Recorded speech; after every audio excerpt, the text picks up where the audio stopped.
Coucou belle âme. Bon, là, c'est la vidéo sur le défi que je me suis lancé de vivre à partir de mon cœur. Ça fait une semaine à peu près. Du coup, je vais vous exprimer ce choix de vie, euh, le choix, c'est l'origine et la conséquence de ce choix. Alors, la conséquence de ce choix, c'est que ça vient réveiller énormément de peurs cachées dans les profondeurs. Du coup, c'est vrai que la première semaine a été intense parce que j'ai travaillé sur mes peurs qui remontaient les unes après les autres. Et j'y suis arrivée, donc tout est possible hein, si on en a envie et si on y croit. Du coup, ça a aussi également aiguisé mes perceptions. Mes perceptions deviennent de plus en plus fines.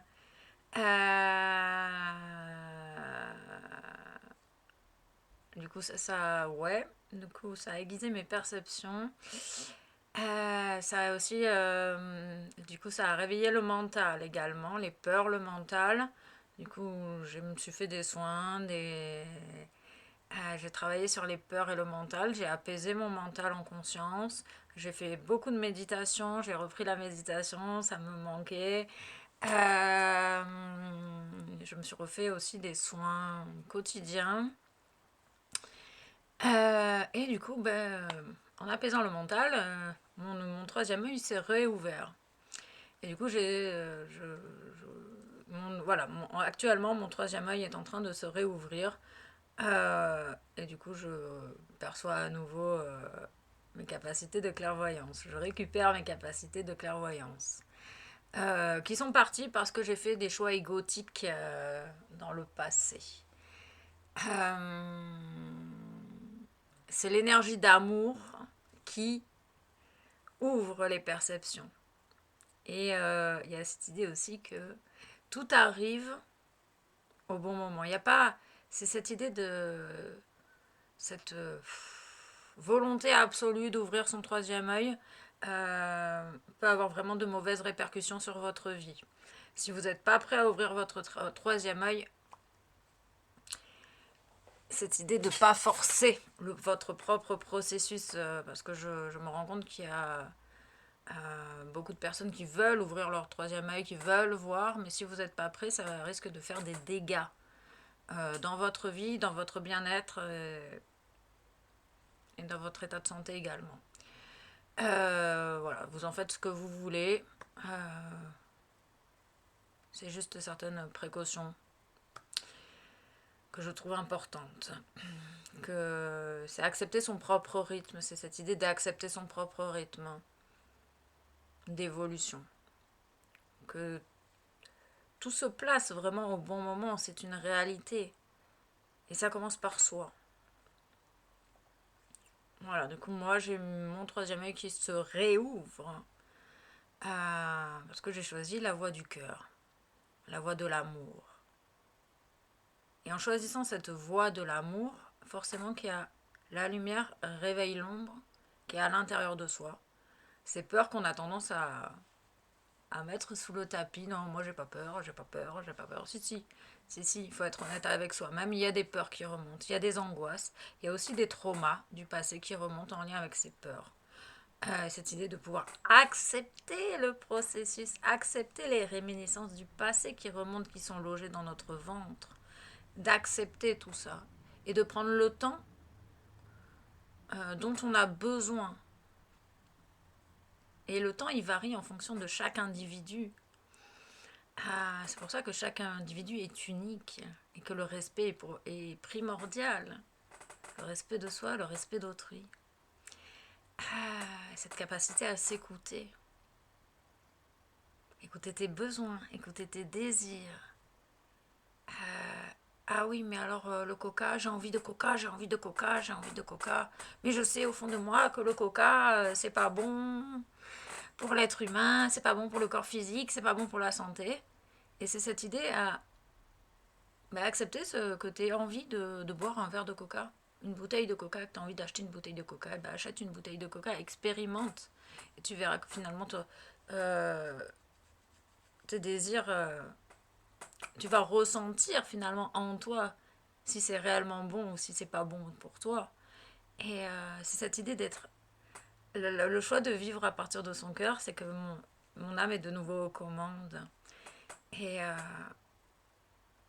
et que ben, j'écoute mes désirs sans les juger, avec bienveillance et compassion pour moi-même. C'est vraiment cette idée et qu'il n'y a rien à forcer, qu'il y a juste à être. Oser écouter ses désirs spontanés, traduire ses idées en actes, faire de son mieux, tout simplement. Et se laisser porter par le courant, se laisser porter par la vague, par les vibrations. Être cette voix du cœur, finalement, le choix de vivre à partir de son cœur, c'est d'être à l'écoute des vibrations, euh, mes propres vibrations, les vibrations qui m'entourent, les vibrations de mes expériences, comme avec le salon du bien-être. J'ai expérimenté l'ombre et la lumière, et dans ce salon, il y avait autant d'ombre que de lumière, et c'est ça qui crée cet équilibre sur Terre. Et qu'en fait, on est capable de d'être soi au milieu du monde. Ça m'a permis de prendre conscience de ça également. Ben voilà, le choix où j'en suis après une semaine du choix du cœur, je sens que je retrouve mon âme, je sens que je retrouve mes perceptions. Après l'accueil des peurs. Il y a cette idée que la peur, elle n'est pas à rejeter. La peur, tu as besoin de la traverser. C'est cette idée d'accepter. L'acceptation de ce que tu vis est pour moi la clé de tout. La respiration qui fait créer ce lien entre le corps physique et le cœur, qui ouvre la conscience. La spiritualité, le lien à la spiritualité, c'est grâce à ta respiration. La respiration, elle te permet de te guérir. La méditation a énormément de bienfaits sur l'humain et c'est grâce à cette pleine conscience de ta propre respiration. En tout cas, c'est ma vérité, c'est comme ça que j'expérimente ma vie et que j'expérimente mes choix de vie, du coup. Ce choix de vivre à partir de mon cœur, ce défi que je me suis lancé, et ben je continue parce que c'est merveilleux. Euh, Oui, ben, la remontée des angoisses, la remontée des peurs, des inquiétudes, des appréhensions, tout ça. Et tout ça, c'est des choses que t'as besoin, que j'ai acceptées euh, et que j'ai pris le temps d'accueillir en moi pour les laisser partir. Une émotion acceptée est une émotion qui se libère. Ouais, j'ai peur de ne pas réussir. Ouais, j'ai peur de me planter. Ouais, je ressens des énergies que je sais pas d'où elles viennent. Finalement, en soi, t'as pas besoin de savoir d'où elles viennent. T'as besoin de les accepter, les énergies environnantes. Et après, t'as les informations. Une fois que l'énergie est acceptée en soi, tu perçois. Ah, ok, bon, bah ça, c'était une énergie du collectif. Ah, bah ça, c'était une énergie. Ok. T'es une antenne, je suis une antenne, je capte des choses. Et c'est l'idée d'accepter d'être une antenne. Accepter son propre fonctionnement. Accepter son propre rythme. Voilà, ça remet les choses en place. Ça me permet de me remettre les idées en place. Euh, euh,